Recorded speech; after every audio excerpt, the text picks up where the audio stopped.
Chandu RK news కి స్వాగతం. ముందుగా బులెటిన్ లో హెడ్లైన్స్. ప్రతి ఇంటికి ఫ్యామిలీ డిజిటల్ కార్డ్, ఒక్క కార్డుతో రేషన్, ఆరోగ్య సంక్షేమ పథకాల సమగ్ర సేవలు. వరద బాధితులపై లాఠీలు జులిపించిన పోలీసులు. విజయవాడ కుమ్మరిపాలెం సెంటర్లో ఉద్రిక్తత. ఉల్లి కొరతతో రోజు రోజుకు పెరుగుతున్న ఉల్లి ధరలు. గండిని పూడ్చడం చేతకాని వాళ్లు కాళేశ్వరం గురించి మాట్లాడారు మాజీ మంత్రి హరీష్ రావు. ఫిరాయింపు ఎమ్మెల్యేలకు తెలంగాణ హైకోర్టు షాక్. అక్టోబర్ 4లోగా ఫిరాయింపులపై సమాధానం ఇవ్వాలి. ప్రతి ఇంటికి సమగ్ర ఫ్యామిలీ డిజిటల్ కార్డును ప్రవేశపెట్టడం ద్వారా సంక్షేమ పథకాలను క్రమబద్ధీకరించి ప్రారంభించేందుకు రాష్ట్ర ప్రభుత్వం సిద్ధమవుతుంది. ఈ ఒక్క కార్డు ద్వారా కుటుంబాలకు రేషన్, ఆరోగ్య సేవలు మరియు రాష్ట్ర ప్రభుత్వం అందించే ఇతర సంక్షేమ కార్యక్రమాలను ఫ్యామిలీ డిజిటల్ కార్డు ద్వారా పొందగలుగుతారు. ఈ ప్రతిపాదనపై ముఖ్యమంత్రి రేవంత్ రెడ్డి తన నివాసంలో ఆరోగ్య పౌర సేవల శాఖల అధికారులతో సమావేశమైన సందర్భంగా సమీక్షించారు. ఈ సమావేశానికి మంత్రులు దామోదర రాజ నరసింహ, ఉత్తమ్ కుమార్ రెడ్డి, ప్రభుత్వ ప్రధాన కార్యదర్శి శాంతి కుమారి, ఉన్నత అధికారులు హాజరయ్యారు.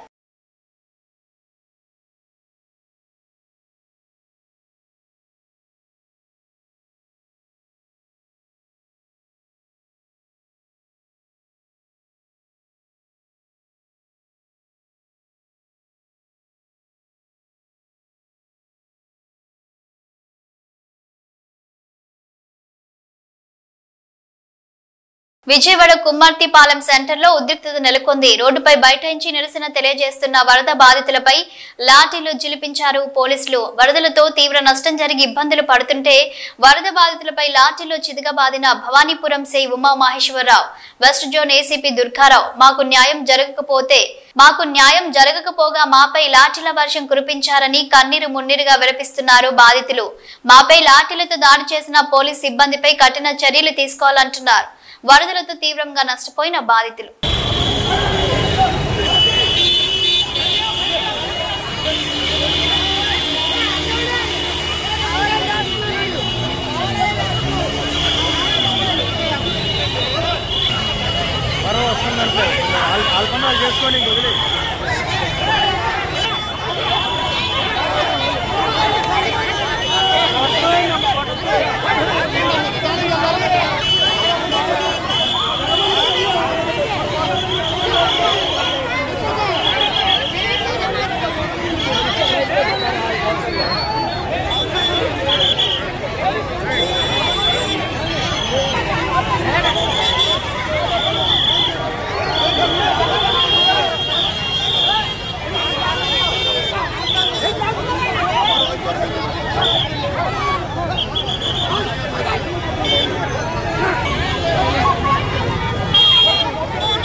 అయితేనే ఎంత ఘనంగానే ఆడుతున్నారు.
ఉల్లిగడ్డ ధరలు రోజు రోజుకు పెరిగిపోతున్నాయి. వర్షాల కారణంగా పంటలు తీవ్రంగా నష్టపోవడంతో ఉల్లి ధరలకు రెక్కలొస్తున్నాయి. ప్రస్తుతం మార్కెట్లో 3639 నుంచి 4129 వరకు పలుకుతుంది క్వింటాల్ ఉల్లి ధర. కాంగ్రెస్ పాలనలో కృష్ణానది పరవళ్లు తొక్కుతున్న ఖమ్మం జిల్లా రైతులు సాగునీటి కోసం ఎదురు చూసే పరిస్థితి ఏర్పడ్డదంటూ విమర్శించారు మాజీ మంత్రి హరీష్ రావు. సాగునీటి ఎద్దటికి ప్రధానంగా ముగ్గురు మంత్రుల సమన్వయ లోపం, నీటిపారుదల మంత్రి యొక్క నిర్లక్ష్యం, ముఖ్యమంత్రికి పట్టింపు లేకపోవడం వల్ల ఇవాళ ఖమ్మం జిల్లాలో పంటలు ఎండిపోతున్నాయన్నారు హరీష్ రావు. కాలువకు గండిపాడి 22 రోజులైనా పూడ్చలేదు. ఇన్ని రోజులైనా గండిని పూడ్చలేని ఈ ప్రభుత్వాలు కాళేశ్వరం గురించి పెద్ద పెద్ద మాటలు మాట్లాడారు అంటూ విమర్శించారు. ఖమ్మం జిల్లాలో ముగ్గురు మంత్రులు ఉన్నారు. 23 రోజుల్లో ఖమ్మంకు 10 సార్లు అయినా పోయి ఉంటారు. గండిపడ్డ కాలువ పక్క నుంచి వెళ్తారు. అక్కడ ఆగి ఎందుకు ఇంకా పూడ్చి వేయట్లేదు అని ఒక్క రివ్యూ అయినా చేశారా? 9 మంది ఎమ్మెల్యేలను గెలిపిస్తే పంటలు ఎండపెట్టడమే మీరు రైతులకిచ్చే బహుమానమా అని ప్రశ్నించారు హరీష్ రావు. తలాపున సముద్రమున్న చేప దూపకేడ్చిందట. ఇది సామెత. ఈ కాంగ్రెస్ పాలనలో కృష్ణా నది పరవళ్ళు దొక్కుతున్న ఖమ్మం జిల్లా రైతులు సాగునీటి కోసం ఇవాళ ఎదురు చూసే పరిస్థితి ఏర్పడ్డది. సాగునీరు లేక ఖమ్మం జిల్లాలో పంట పొలాలు ఎండిపోతున్నటువంటి పరిస్థితి. ఈసారి ఎన్నడూ లేనంతగా కృష్ణా నదిలో బ్రహ్మాండంగా వరద వచ్చింది, నీళ్ళు వచ్చినాయి. దాదాపు 1000 టీఎంసీల నీళ్లు సముద్రం పాలైనాయి. నాగార్జున సాగర్ నిండు కుండలాగా ఉన్నది. ఇన్ని నీళ్లున్న ఖమ్మం జిల్లాలో పంటలు ఎండిపోతున్నాయంటే దీనికి కారణం ఎవరు? ముగ్గురు మంత్రుల మధ్య సమన్వయ లోపం, నీటిపారుదల మంత్రి యొక్క నిర్లక్ష్యం, ముఖ్యమంత్రి గారు పట్టింపు లేకపోవడం వల్ల ఇవాళ ఖమ్మం జిల్లాలో పంటలు ఎండిపోతున్న పరిస్థితి. 22 రోజులైంది కాలువకు గండిపడి. సెప్టెంబర్ 1వ తేదీన గండిపడ్డది. ఇవాళ 23వ తేదీ. సరే, ఆ 1వ తేదీ వదిలిపెట్టిన ఇవాళకి 22 రోజులు. 22 రోజులు కాలువకు పడిన గండిని పూడ్చలేని ఈ ప్రబుద్ధులు కాళేశ్వరం గురించి పెద్ద పెద్ద మాటలు మాట్లాడారు గతంలో. 22 రోజుల్లో ఒక కాలువ గండి పూడ్చడం చేత కదా ఈ ప్రభుత్వానికి? ఇది నిర్లక్ష్యం కాకపోతే ఏంటి అని నేను అడుగుతా ఉన్నా. పాలేరు జలాశయం నుంచి పంట పొలాలకు నీళ్ళిచ్చే కాలువ ఏదైతే ఉందో అది పాలేరు జలాశయం దిగువన దాదాపు ఒక 100 మీటర్ల దిగువన మరి ఆ కాలువకు గండిపడ్డది. ఆ కాలువను పూడ్చడం చేతగాక ఈ ప్రభుత్వం రైతుల పంట పొలాలు ఎండబెడతా ఉన్నారు. సెప్టెంబర్ 1వ తేదీన గండిపడితే ఆల్మోస్ట్ 2వ తేదీ 3వ తేదీ కల్లా వర్షాలు తగ్గిపోయినాయి. వర్షాలు లేవు. గత 22 రోజులుగా ఏదో వర్షాలు పడ్డాయి, పని సాగలేదు అనే పరిస్థితి కూడా లేదు. 22 రోజులుగా ఏం ఇబ్బంది లేదు పనిచేయడానికి. చిన్న మరమ్మతు చేయకపోవడం అంటే ఈ ప్రభుత్వం యొక్క నిర్లక్ష్యం, ఇది మంత్రుల సమన్వయ లోపం. జిల్లాలో ముగ్గురు మంత్రులు ఉన్నారు. పొంగులేటి శ్రీనివాసరెడ్డి గారు, బట్టి విక్రమార్క గారు, తుమ్మల నాగేశ్వరరావు గారు. ముగ్గురు ఈ గండిపడ్డ కాలువ పక్క నుంచే పోతారు. రోజు ఖమ్మం పోవాలంటే ఆ రోడ్డు ఈ గండికి 100 మీటర్ల దూరంలోనే పోతుంది. దాన్ని పక్కకెళ్ళే పోతున్నారు. మరి 23 రోజుల్లో కనీసం వీళ్ళు ఒక 10 సార్లు పోయొచ్చు ఉంటారు ఖమ్మం. ఆగి ఆ గండి ఎందుకు పూడుస్తలేరు, ఎప్పుడు పూడుస్తారని ఒక రివ్యూ చేసేంత తీరిక కానీ కన్సర్న్ కానీ మీకు లేదా అని అడుగుతా ఉన్న ఖమ్మం జిల్లా మంత్రులకు. ఇక మాట్లాడమంటే దునియా మాట్లాడతారు ఈ ముఖ్యమంత్రి గారు, మంత్రులు. మేము ఆకాశాన్ని దించుతాం, సూర్యుడిని వంచుతాం, మేము ఇటున్న సూర్యుడు అటు పొడిచినా, అటున్న సూర్యుడు ఇటు పొడిచినా చేసి తీరుతాం. డైలాగులు కొట్టమంటే వీరే డైలాగులు కొడతారు. 22 రోజుల్లో ఒక గండి పూడ్చడం చేత కాదా నీకు? ఇక మాటలు మాట్లాడమంటే ఆకాశాన్ని వంచుతాం, సూర్యుడిని దించుతామని మాట్లాడతారు. గండి పూడ్చడం 22 రోజులుగా ఒక గండి పూడ్చడం చేత కాలేదు అంటే ఇది ప్రభుత్వ నిర్లక్ష్యం కాకపోతే, ఇది మీ నిర్వాకం కాకపోతే ఇంకేంటి అని చెప్పి నేను ఈరోజు అడుగుతా ఉన్నా. 9 మంది ఎమ్మెల్యేలను ఖమ్మం జిల్లాలో గెలిపిస్తే పంటలు ఎండబెట్టడమే మీరు ఆ రైతులకు ఇచ్చే బహుమానమా అని అడుగుతా ఉన్నా. 9 మంది ఎమ్మెల్యేలను గెలిపిస్తే హెలికాప్టర్ కూడా పంపకుండా 9 మంది ప్రాణాలను బలిగొట్టినటువంటి పరిస్థితి మీది. ముగ్గురు మంత్రులు ఉన్న జిల్లాలో 3 లక్షల ఎకరాల పంటను ఎండబెడుతున్నటువంటి పరిస్థితి. ఇదా కాంగ్రెస్ పార్టీ చేసినటువంటిది? 2023 అసెంబ్లీ ఎన్నికలలో బీఆర్ఎస్ పార్టీ నుండి పోటీ చేసి గెలిచిన 10 మంది ఎమ్మెల్యేలు రాజీనామా చేయకుండానే కాంగ్రెస్ లోకి ఫిరాయించిన 10 మంది ఎమ్మెల్యేలకు తెలంగాణ హైకోర్టు నోటీసులు జారీ చేసింది. ఫిరాయించిన ఎమ్మెల్యేలు ఖైరతాబాద్ నియోజకవర్గానికి చెందిన దానం నాగేందర్, కడియం శ్రీహరి ఘన్పూర్, అరికెపూడి గాంధీ షేర్లింగంపల్లి, తెల్లం వెంకట్రావు భద్రాద్రి కొత్తగూడెం, పోచారం శ్రీనివాసరెడ్డి బాన్స్వాడ, కాళీ యాదయ్య చేవెళ్ల, టి ప్రకాష్ గౌడ్ రాజేంద్రనగర్, ఎం సంజయ్ కుమార్ జగిత్యాల, గూడే మహేపల్రెడ్డి పటాన్ చెరువు, బండ్ల కృష్ణమోహన్ రెడ్డి గద్వాల్. సోమవారం ప్రధాన న్యాయమూర్తి జస్టిస్ అలోక్ ఆరాధే, జస్టిస్ శ్రీనివాసులతో కూడిన high court division bench speaker, Telangana రాష్ట్ర శాసనసభ కార్యదర్శి, భారత ఎన్నికల సంఘం కార్యదర్శి న్యూఢిల్లీకి కూడా నోటీసులు జారీ చేస్తూ అక్టోబర్ 4లోగా నోటీసులకు సమాధానం ఇవ్వాలని ఆదేశించింది. రోడ్ సేఫ్టీపై సచివాలయంలో ప్రపంచ బ్యాంకు ప్రతినిధులతో మంత్రి కోమటిరెడ్డి వెంకటరెడ్డి సమావేశమయ్యారు. రోడ్లు భవనాల శాఖ మంత్రి కోమటిరెడ్డి వెంకటరెడ్డి అభివృద్ధి చెందిన దేశాల్లో అనుసరిస్తున్న అధునాతన రోడ్ల నిర్మాణ సాంకేతికతను రాష్ట్రంలోనూ అమలు చేసి రోడ్లను మరింత సురక్షితంగా ప్రమాదాలు లేకుండా తీర్చిదిద్దుతామన్నారు. సచివాలయంలో ప్రపంచ బ్యాంకు ప్రతినిధులతో సమావేశమైన మంత్రి రాష్ట్రంలో రహదారులను తయారు చేసేందుకు రానున్న కాలంలో smart road technology, intelligence traffic management, futuristic automated construction, ICT వంటి అధునాతన పద్ధతులను ఉపయోగించనున్నట్లు తెలిపారు.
తిరుమలలో జరుగుతున్న నెయ్యి కల్తీపై ఆలయం ముందు ప్రమాణం చేశారు మాజీ టీటీడీ చైర్మన్ భూమన కరుణాకర్ రెడ్డి. నేను తప్పు చేసి ఉంటే, తిరుమల లడ్డూలో ఏమైనా కల్తీ జరిగి ఉంటే నేను, నా కుటుంబం సర్వనాశనం అయిపోతామని స్వామివారి మీద ప్రమాణం చేశారు భూమన కరుణాకర్ రెడ్డి. అంతకుముందు పుష్కరిణిలో పవిత్ర స్నానం ఆచరించి అఖిలాండం వద్ద కర్పూర నీరాజనం అందించారు భూమన కరుణాకర్ రెడ్డి.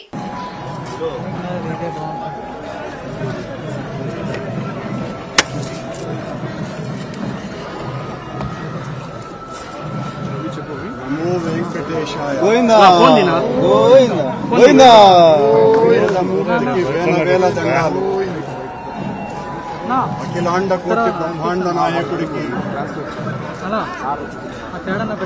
91 సంవత్సరాల టీటీడీ పాలక మండలి చరిత్రలో 3 సార్లు పాలక మండలి సభ్యునిగా, 2 సార్లు తిరుమల తిరుపతి దేవస్థాన అధ్యక్షుడిగా అవకాశం ఇచ్చిన మహామూర్తి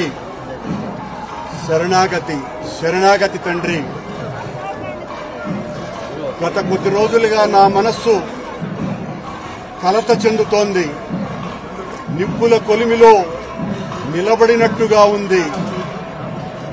సర్వ జగత్రక్షకుడైన ఈ క్షేత్రంలో క్షుద్ర రాజకీయ మాటలు మాట్లాడటం నిషిద్ధం, అపచారం. అంతటి పవిత్ర పుణ్యక్షేత్రమైనటువంటి నీ ఆలయంలో దేవదేవా, నీ అన్న ప్రసాదాలలో అత్యంత పవిత్రమైనటువంటి లడ్డూలో కళంకితమైనదని కలుషిత రాజకీయ మనస్కులు అత్యంత దారుణంగా ప్రవర్తిస్తున్నారు.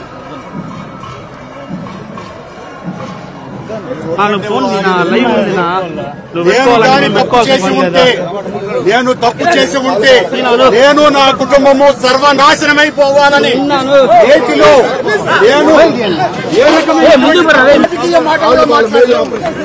నేను ఏ పరీక్షకైనా సిద్ధం. ఒక్క తప్పు చేసి ఉంటే నేతిలో నేను కలంకితమైనటువంటి పదార్థాలు కలిపి ఉంటే మా హయాంలో ఏ శిక్షకైనా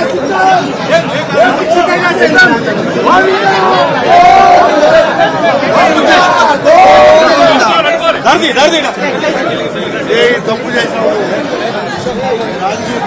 రుణమాఫీ కాని రైతుల వినూత్న నిరసనలు చేపట్టారు. ఆదిలాబాద్ ముఖరాకే గ్రామానికి చెందిన రైతులు పట్టా పాస్బుక్లు చూపిస్తూ చేనులో దిగిన సెల్ఫీలను సీఎం కార్యాలయానికి పంపి నిరసన వ్యక్తం చేశారు. సంపూర్ణ రుణమాఫీ, రైతు భరోసా అమలు చేయకుంటే సెక్రటేరియట్ ముట్టడిస్తామని రైతులు హెచ్చరించారు.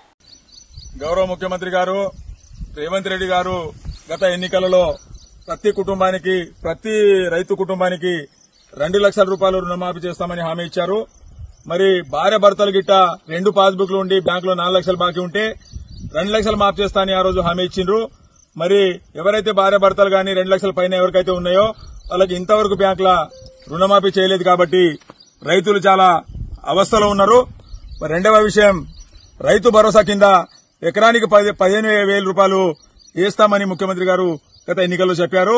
మరి వానాకాల సీజన్ ఒక 4 రోజులైతే పూర్తి అయిపోతుంది కాబట్టి ఇంతవరకు రైతు భరోసా కూడా ఇవ్వలేదు. దయచేసి ముఖ్యమంత్రి గారికి మేము కోరుకుంటున్నాము. ఈరోజు ఆదిలాబాద్ జిల్లా ముఖరాకే గ్రామం నుండి దయచేసి మీరు ఏదైతే హామీ ఇచ్చారో రైతు కుటుంబాలకు దాదాపు మా గ్రామంలో 40 నుంచి 50% ఇప్పటివరకు రుణమాఫీ అయింది. దాదాపు ఇంకా 50% రైతులు 2 లక్షల పైన ఉన్న వాళ్ళు రైతులున్నారు. మరి దయచేసి మీరు మాకు రైతు రుణమాఫీ చేయాలి. వెంటనే రైతు భరోసా మీరు ఇచ్చిన హామీ వేయాలని కూడా ఈరోజు మేము గ్రామం నుంచి మీకు మనవి చేస్తున్నాము. మీరు ఏని వేళల మాత్రం రాష్ట్రమంతటా ఉన్న రైతులు అందరూ కలిసి మీ సెక్రటేరియట్ ను కూడా ముట్టడి చేస్తామని కూడా ఈ సందర్భంగా తెలియజేస్తున్నాము. ఎందుకంటే ఇలా షావుకార్ దగ్గర బాకీ అప్పులు చేసి ఆత్మహత్య చేసే రోజుల దగ్గరికి పడుతుంది. కాబట్టి మీరు దయచేసి ఏదైతే రైతులకు మీరు హామీ ఇచ్చారో ఆ హామీను ఖచ్చితంగా మీరు 2 లక్షల రూపాయలు మాఫ్ చేస్తామన్నారు. 2 లక్షల పైన ఎంత బాకీ ఉన్నా ప్రతి రైతు బ్యాంకులో రినివల్ చేసుకున్నది కాబట్టి మీరు ఏదైతే ఒక కుటుంబానికి 2 లక్షలు ఇస్తామన్నారో మరి ఇంతవరకు వేయలేదు. కాబట్టి దయచేసి 2 లక్షల లోపలనే మీరు మాఫ్ చేశారు. 2 లక్షల పైన 5,000 ఉన్నా 10,000 ఉన్నా కూడా మీరు మాఫ్ చేయలేదు. కాబట్టి దయచేసి మీరు 2 లక్షలు ఏదైతే కుటుంబానికి మాఫ్ చేస్తామన్నారో ఆ హామీ మీరు నెరవేర్చాలని గౌరవ ముఖ్యమంత్రి రేవంత్ రెడ్డి గారికి ముఖరాకే గ్రామం నుంచి రైతులు మేము అందరము డిమాండ్ చేస్తున్నాము, మనవి చేస్తున్నాము. వెంటనే మాఫ్ చేయాలని మనవి చేస్తున్నాము. జై తెలంగాణ. ఖమ్మం జిల్లా కూసుమంచి మండలం పాలేరు రిజర్వాయర్ వద్ద ఎన్ఎస్పీ కాల్వకు గండిపడిన ప్రాంతాన్ని పరిశీలించారు మంత్రి తుమ్మల. పనులను త్వరితగతిన పూర్తి చేయకపోవడంతో ఇరిగేషన్ అధికారులపై ఆగ్రహం వ్యక్తం చేసిన మంత్రి తుమ్మల రైతులు నష్టపోయాక నీరు అందిస్తారా అంటూ మంత్రి ఆగ్రహం వ్యక్తం చేశారు. సకాలంలో నీరు అందించకపోవడానికి కారకులైన అధికారులపై రిపోర్టు తయారు చేయాలని కలెక్టర్ను ఆదేశించారు మంత్రి.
రైతులతో నాటకాలు ఆడతారా?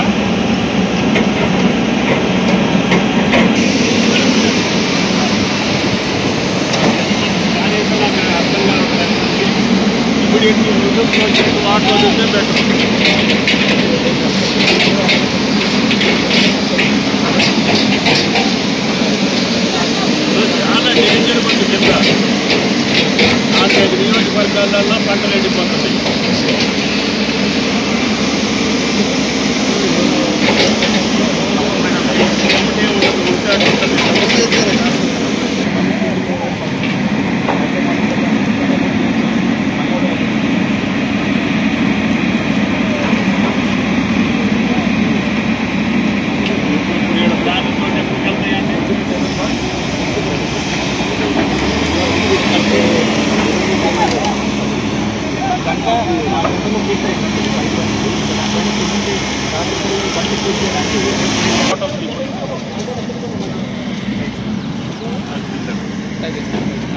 లడ్డూపై హీరో కార్తీ చేసిన వ్యాఖ్యలపై మండిపడ్డారు డిప్యూటీ సీఎం పవన్ కళ్యాణ్. సినీ ఇండస్ట్రీలో కొందరు లడ్డు మీద జోక్స్ వేస్తున్నారు.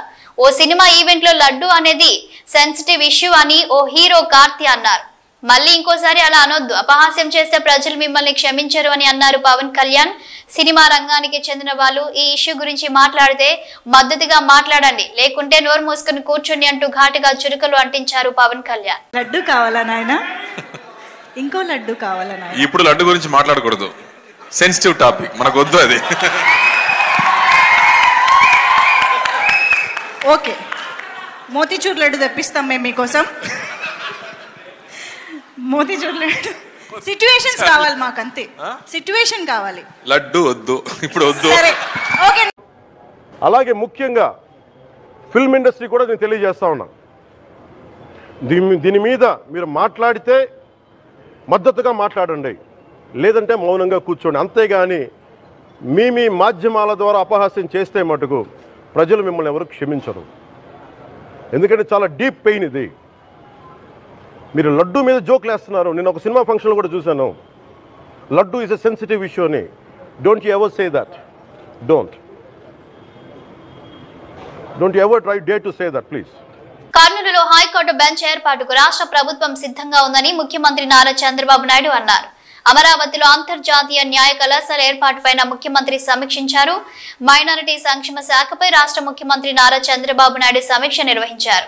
మైనారిటీ సంక్షేమ పథకాల పునర్వ్యవస్థీకరణలో భాగంగా Kadapa, has house, Guntur Christian Bhavan ను పూర్తి చేయాలని అధికారులను ఆదేశించారు.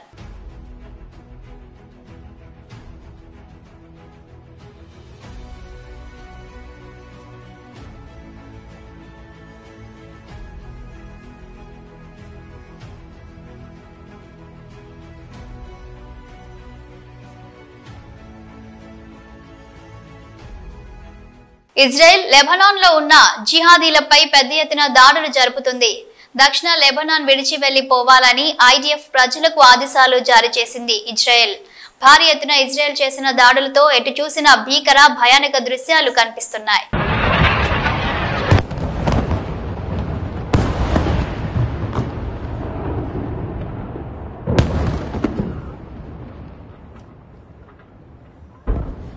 ఇవి బులెటిన్ అప్డేట్స్.